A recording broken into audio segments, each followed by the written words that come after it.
यदि तपाईँले अहिले पढ्न मन लागिरहेको छैन वा आफ्नो सपना असम्भव जस्तो लागिरहेको छ, यदि यस्तो छ भने कृपया यो कथा पुरा हेर्नुहोस्।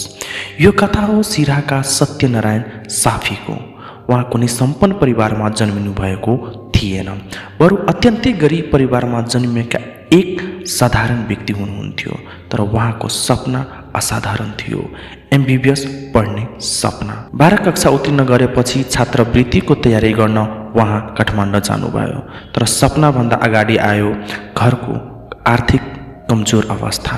केवल 2 महिनामा उहाँ काठमाडौँबाट घर फर्किनुभयो, तर सपना मरेन। आर्थिक अवस्था अत्यन्तै कमजोर भएकोले सत्यनारायण साफीज्यूले बिहान 8 बजेदेखि बेलुका 6 बजेसम्म ज्यालादारीमा काम गर्नुभयो। राति थकानसँग लड्दै किताब समात्नुभयो। दिनभरको कडा मेहनतले राति सपना पुरा गर्ने सङ्घर्ष, यो कति ठुलो चुनौती थियो होला। तर उहाँ थाक्नु भएन, हार मान्नु भएन। निरन्तर मेहनत, अटुट विश्वास र स्पष्ट लक्ष्यको परिणामस्वरूप उहाँले फुल स्कलरसिपमा एमबीबीएसमा नाम निकाल्न सफल हुनुभयो।